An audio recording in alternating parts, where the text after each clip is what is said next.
Hello, you're watching News Mongolia on MNB World, and I'm your host, Jargalma Dushinjagal.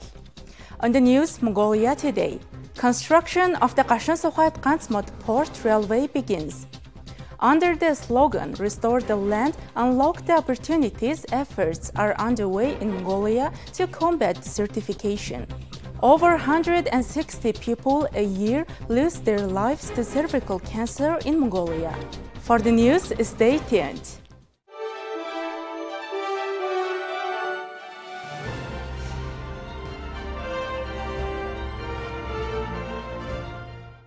Mongolia and China have officially launched the construction of a new cross-border railway at the Kashan-Sokhayt-Kansmot port. The 32-kilometer dual-gauge railway is being built to boost coal exports and enhance regional trade infrastructure. Once completed, it's expected to double Mongolia's coal export capacity and generate billions in annual revenue.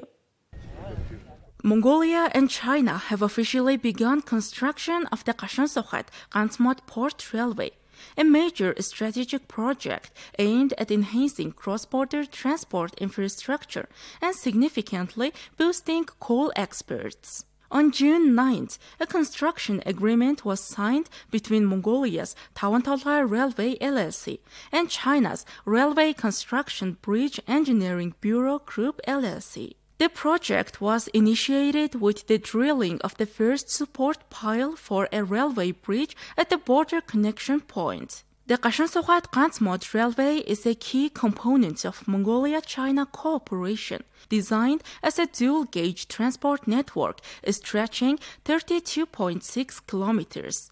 It will feature broad and standard gauge tracks and is expected to handle up to 40 million tons of freight annually. The main railway will cover 19.5 kilometers, while the remainder will include single and double bridge structures ranging from 8 to 31 meters in height, border control facilities, technological buildings, and supporting infrastructure. Construction is expected to take 22 to 24 months and will include the development of cross-border railway bridges, dual-gauge terminals, entry point facilities, and border inspection infrastructure. The project is funded by Irtnes Tawantolga GSC with an estimated budget of 902 billion Mongolian tugruks. Once completed, the railway is projected to double Mongolia's coal export capacity, bringing it from 83 million to 165 million tons per year. The Kashan-Sokhayt-Kansmot corridor could transport up to 30 million tons annually at an average market price of $100 per ton. The railway could generate approximately $3 billion in export revenue. Rail freight along this corridor is expected to yield 250 to 300 million annually, contributing an estimated $1,000 per capita to Mongolia's GDP. The project also lays the foundation for future cross-border railway connections at other strategic ports, including Shivechurun, Khang, and Bichicht. This marks the second major Mongolia-China railway collaboration since the Zameut-Iren Railway was established in 1955. It's also the first time in 70 years that a railway will connect the Kashan-Sokhayt-Kansmot port, signifying a major milestone in Mongolia's infrastructure development and integration into international trade networks. Under the slogan, Restore the Land, Unlock the Opportunities, Mongolia is marking its 29th year of action against desertification as climate change accelerates land degradation across the country, with 77.8% of Mongolia's territory affected and 65% of pasture land deteriorated. Government institutions, researchers, and youth are joining forces to raise awareness, starting with school competitions to instill environmental values in the next generation. In recent years, climate change has intensified globally, posing an increasingly urgent challenge. In Mongolia, 77.8% of the total land area is affected by desertification and land degradation. Furthermore, 65% of the country's pasture land has deteriorated to varying degrees. Of this degradation, 46% is caused by human activity, while 54% is due to natural factors. In an effort to raise awareness among children from an early age about loving, protecting, and responsibly interacting with Mother Nature and the Earth, a drawing and essay competition has been announced for students and youth. I grew up in a herder household, and when I go to the countryside, well, at least in the past 3 years or so, I have seen that grass barely grows in some areas due to desertification. Overgrazing caused by desertification leads to serious problems. This is now directly affecting my parents' lives. So, if families preserving nomadic herding culture are facing these problems, of course, it will affect us too.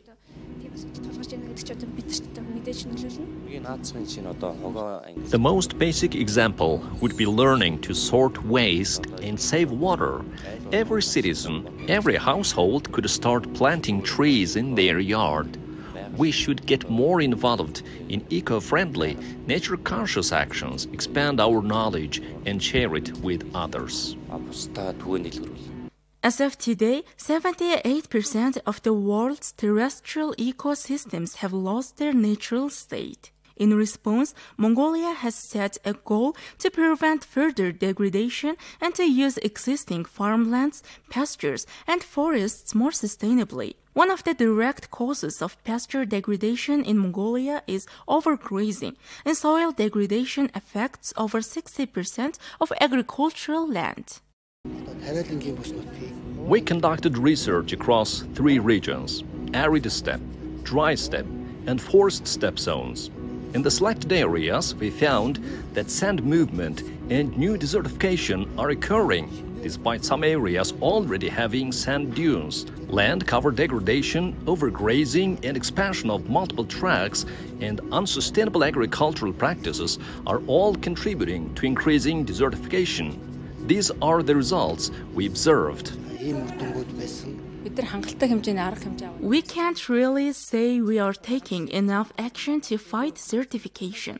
Mongolia is a vast country, and while our institute is doing its part by conducting research and providing recommendations that's within our current capacity, we try to make our voices heard and deliver our advice to ministries and government bodies, who then work on this issue further. This year marks Mongolia's 29th year of organizing activities to observe the World Day to combat desertification. From this year forward, it was emphasized that educating children from an early age on the current state of desertification and land degradation and how to prevent it will lead to more impactful results. In Mongolia, cervical cancer ranks as the second most common cancer affecting women. According to medical experts, over 4,000 women are diagnosed with cervical cancer annually, and more than 160 women lose their lives to the disease each year. Despite these alarming figures, specialists emphasize that cervical cancer is a preventable and fully treatable illness when detected early. The primary cause of cervical cancer is the human papilloma virus, which is most commonly transmitted through sexual contact. In many cases, the infection shows no symptoms during its early stages. Regular screening and early detection are the most effective ways to prevent cervical cancer. Doctors note that many people tend to seek medical help only after symptoms appear.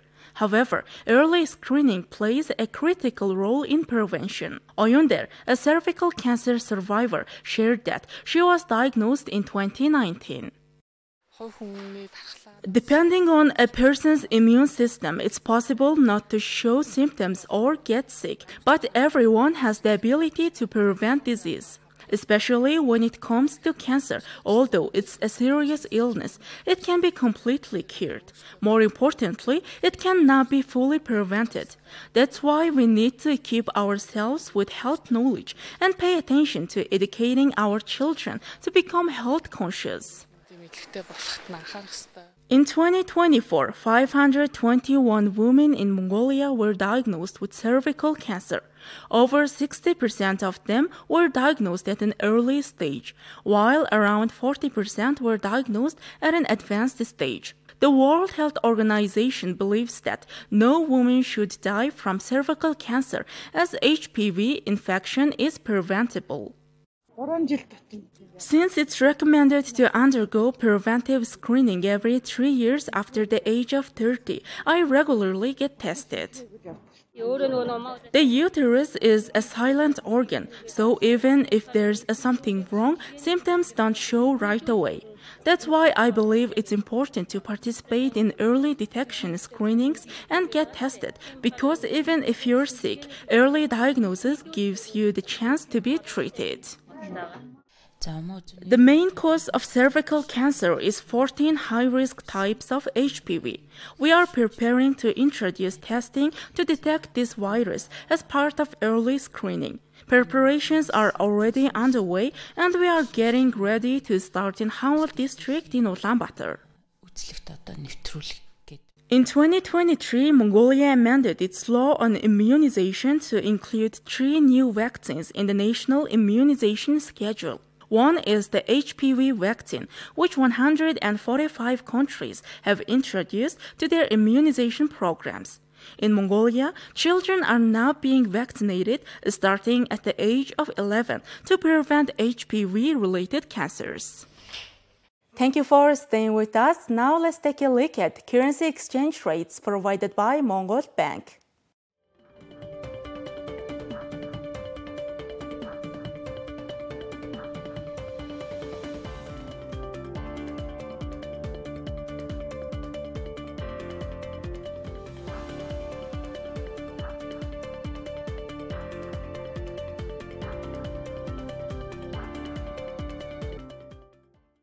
Next, our program will turn our attention to foreign news, partnered with international news agencies. Over 400 EU citizens have been repatriated from Israel via flights operating through Egypt and Jordan since June 16th, as part of the EU's civil protection mechanism. The evacuations come amid escalating tensions, with Israeli airstrikes hitting Tehran early Wednesday, following Iran's limited missile attack on Israel and demands for unconditional surrender by U.S. President Donald Trump. We are aware that some member states have announced assisted departure flights from Egypt and Jordan, and we will, as usual, encourage coordination to assist as many citizens in need as possible.